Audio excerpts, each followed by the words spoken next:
Most of बंदे ये सोचते हैं कि रिलेशनशिप तब एंड होती है जब बंदी उनको मना कर देती है, जब बंदी उनसे ब्रेकअप कर लेती है, तब उनको लगता है कि हाँ अब रिलेशनशिप एक्चुअली में खत्म हो गए।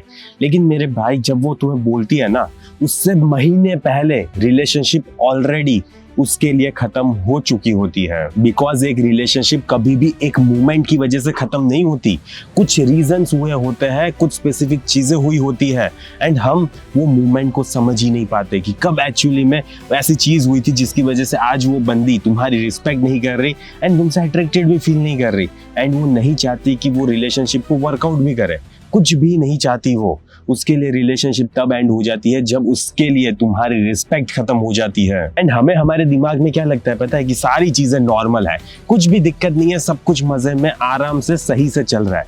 लेकिन बंदी के दिमाग में कुछ ना कुछ चीजें चेंज हो रही होती है। एंड आज मैं तुम्हें एग्जैक्टली वही चीज समझाने की कोशिश करूंगा कि आखिरकार ये कैसा होता है, एंड एक रियल लाइफ एग्जाम्पल के साथ। तो चलो वीडियो को स्टार्ट करते हैं।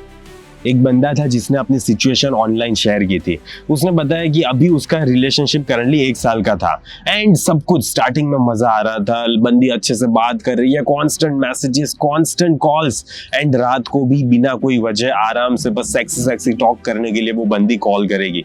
सारी चीजें चल रही थी, क्यों, वो हनीमून फेज होता है ना, मजा ही मजा आता रहता है। बट 6 महीने बाद स्लोली कुछ चीजें में चेंज हो रहा था एंड वो चीजें नॉर्मली फील हो रही थी कि हाँ ठीक है, इतना तो चेंज बनता है, इतनी कोई बड़ी बात नहीं है, इतना चेंज तो आता रहता है ना यार। एंड तभी वो मूवमेंट होता है मेरे भाई जब रिलेशनशिप टूटना स्टार्ट हो चुकी होती है। उसने बताया कि वो बंदी को बाहर डिनर पे ले जाने वाला था एंड वो बंदा बहुत ज्यादा खुश था, उसने अपना सारा शेड्यूल चेंज कर लिया था एंड वो बंदी से मिलने के लिए बहुत ज्यादा एक्साइटेड था।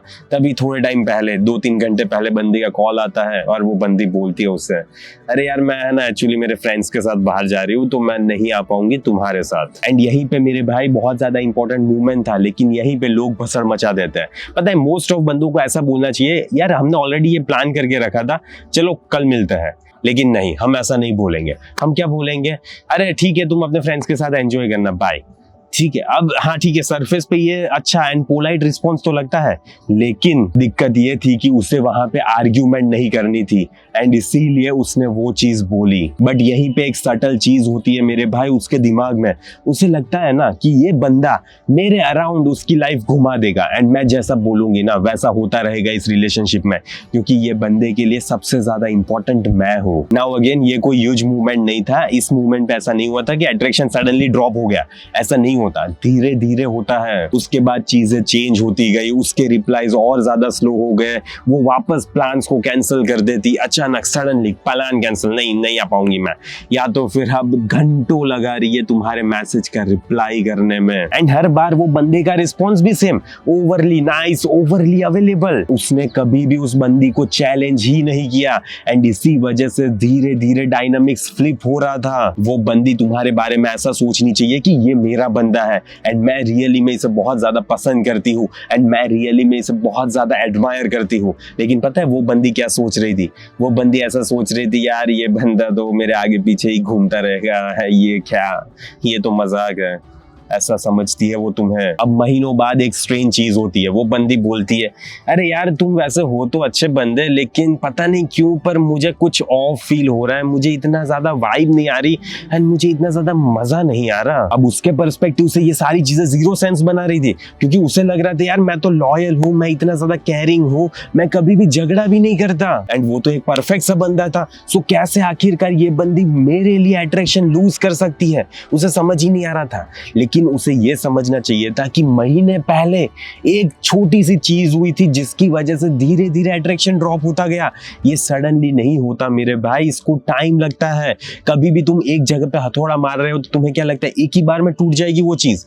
नहीं टूटती, रोज हथौड़ा मारती है वो एंड रोज तुम टूटते हो धीरे धीरे एंड फिर एक दिन वो बोर हो जाती है, उसे मजा नहीं आता, वो देख नहीं पाती कि तुम रियली में एक मैन हो। ब्रेक डाउन करते हैं स्टोरी को। एक चीज हमेशा याद रखना मेरे भाई, रिस्पेक्ट कभी भी वैसे बिल्ड नहीं होती कि मैं रिलेशनशिप में बहुत ज्यादा अच्छा करूंगा तो रिस्पेक्ट ऑटोमेटिकली आ जाएगी। नहीं होती रिस्पेक्ट ऐसे, ठीक है, ऐसे काम ही नहीं करती ना। दिक्कत यही है, रिस्पेक्ट वैसे काम करती है कि तुम अपने लिए how much you are respecting yourself, that really matters man. And जिस मोमेंट पे बंदी को ये फील हो जाता है ना मेरे भाई कि तुम बहुत ज्यादा ईगर हो उसको प्लीज करने के लिए, तुम उसको चैलेंज दे ही नहीं रहे, तुम उसे बोलते ही नहीं हो अरे यार ऐसा तुम नहीं कर सकती, ऐसा कभी भी तुम बोल ही नहीं रहे हो, तुम अपनी प्रायोरिटीज को हर बार छोड़ने के लिए तैयार हो जाते हो जस्ट बिकॉज वो बंदी तुम्हारी लाइफ में से ना जाए। एंड पता है इससे होता है क्या, धीरे धीरे है ना उस बंदी का परसेप्शन जो तुम्हारे लिए होता है ना वो चेंज होने लगता है।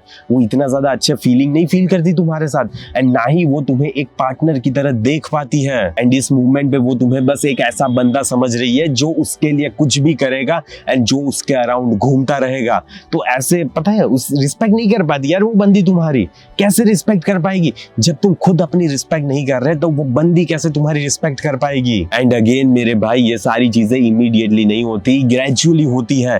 तो जब भी तुम ये बोलते हो ना अरे यार अब तो सब कुछ परफेक्ट चल रहा था, पता नहीं अचानक कैसे सारी चीजें चेंज हो गई, ये सारी चीजें अचानक नहीं होती है। एंड अगर तुम्हें रियली में नहीं समझ आ रहा है कि रिलेशनशिप में कैसे एक मैस्कुलिन मैन की तरह बिहेव करना होता है, कैसे अपने आप को काम रखना होता है, कैसे बाउंड्रीज को एस्टेब्लिश करना होता है, अगर तुम्हें ये सारी चीजें नहीं पता ना तो ये सारी चीजें मैंने डिटेल में समझाई हुई है मेरे मैस्कुलिन फ्रेम मास्टरी कोर्स में। अगर तुमने अभी तक चेकआउट नहीं किया तो जल्दी से जाओ चेक करो एंड मेरे भाई अपनी लाइफ में फ्रेम लाओ, because if you are not having a frame ना कभी भी लड़की तुम्हें रिस्पेक्ट नहीं कर पाती यार, एंड ना ही वो तुम्हें एडमायर कर पाती है, एंड ना ही वो कभी भी तुम्हें तुम्हारा बंदा समझती है। अगर तुम्हें ये सारी चीजें चाहिए तो जल्दी से जाओ कोर्स को चेकआउट करो एंड बाय करो, क्योंकि इससे मे भी तुम्हारी लाइफ चेंज हो जाएगी। लेसन की बात कर लेते हैं। इन सारी चीजों का मतलब ये नहीं होता कि तुम टॉक्सिक बन जाओ, तुम ड्रामा क्रिएट करने लगो, तुम हर बात पे झगड़ा करने लगो। इसका मतलब सिंपल सा है कि तुम्हारी लाइफ में तुम्हारे लिए इंपॉर्टेंट चीजें होनी चाहिए, तुम्हारी खुद की प्रायोरिटीज होनी चाहिए, तुम्हारी खुद की बाउंड्रीज होनी चाहिए। अगर तुम खुद के लिए रिस्पेक्ट नहीं कर पाते ना मेरे भाई तो कोई भी पर्सन तुम्हारी रिस्पेक्ट नहीं कर पाता। एंड अगर वो कभी भी लास्ट मोमेंट पे मना कर देती है ना तो वहां पे तुम्हारी गांड में इतना दम होना चाहिए कि तुम वहां पे बोल सको ठीक है आज तो भले कैंसिल कर लिया लेकिन अगली बार से हम ये सारी चीजें प्रॉपरली प्लान करेंगे। एंड अगर कभी भी कैंसिल करना हो ना तो मुझे थोड़ा पहले से बताया करो। तो ऐसा तुम्हें वहां पे बोलना पड़ता है यार। अगर तुम्हें कोई चीज बॉदर कर रही है तो उसे बताओ कामली वहां पे, ऐसा डरो मत उससे। एंड अगर तुम रियली में अभी बिजी हो बात नहीं कर सकते तो उसे ये भी बताओ यार अभी मैं थोड़ा बिजी हूँ अभी बात नहीं कर सकते, बाद में बात करेंगे। बिकॉज जब कोई भी बंदी देखती है ना कि तुम अपने टाइम की रिस्पेक्ट करते हो एंड तुम अपनी एनर्जी की भी रिस्पेक्ट करते हो तो वो नेचुरली तुम्हारी रिस्पेक्ट करती है यार। लेकिन पहले तुम तो कर लो। एंड इससे ऑब्वियस ही चीज है कि अट्रैक्शन भी बहुत ज्यादा गहरा होता जाता है। लेकिन अगर रिस्पेक्ट ही डिसअपीयर हो जाती है ना तो कभी भी प्यार सरवाइव नहीं कर पाता।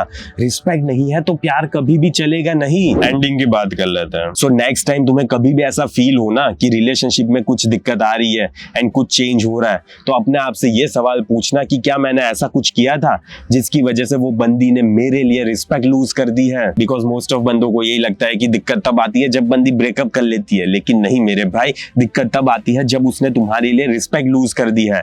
तो बी द मैन। एंड अगर तुमने अभी तक मैस्कुलिन मैन वाला कोर्स चेकआउट नहीं किया तो जल्दी से जाओ चेकआउट करो एंड अपनी लाइफ में फ्रेम लाओ मेरे भाई। प्लीज मैं तुम्हें हाथ जोड़ के बोल रहा हूँ एंड बिलीव मी वो मेरा मास्टरपीस कोर्स है ठीक है, मजाक नहीं कर रहा मैं। उससे ज्यादा कोर्स एंड उससे ज्यादा वैल्यू मैंने किसी भी कोर्स में प्रोवाइड नहीं किया है। बिकॉज अगर तुम रिलेशनशिप में एक मैन की तरह बिहेव नहीं कर सकते ना तो रिलेशनशिप आज नहीं तो कल टूट जाएगी। चाहे तुमने शादी की है नहीं की है वो कोर्स सभी जगह पे अप्लाई होता है, बस तुम्हारी लाइफ में लड़की होनी चाहिए। अगर लड़की नहीं है तो मैस्कुलिन फ्रेम वाला कोर्स मत लेना, लेकिन अगर तुम्हारी लाइफ में लड़की है तो तुम्हें पता होना चाहिए कि कैसे बिहेव करना है। अगर सही से करोगे तो तुम्हारी लाइफ मजे से कटेगी, लेकिन नहीं करोगे तो जीवन तुम्हारा दिक्कत में आ जाएगा ठीक है। एंड तुमने देखा ही होगा बहुत सारे लोगों को आता है।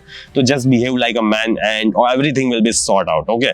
तो ठीक है आज की वीडियो को मैं यहीं पे समाप्त करता हूँ एंड मुझे आशा है कि तुम्हें ये स्टोरी बेस्ड कंटेंट अच्छा लगा होगा। अगर तुम्हें अच्छा लगा है तो मुझे कमेंट करके बताना, बिकॉज अगर नहीं अच्छा लगा तो मैं ऐसा कंटेंट नहीं बनाने वाला ठीक है। अगर अच्छा लगा है तो मुझे कमेंट करना एंड मुझे थोड़ा मोटिवेट करो कि मैं ऐसा कंटेंट बनाऊं ठीक है। तो बस आज की वीडियो को यहीं पे समाप्त करते हैं, जल्दी मिलेंगे अगले वीडियो में। अंटिल देन बाय बाय, सी या।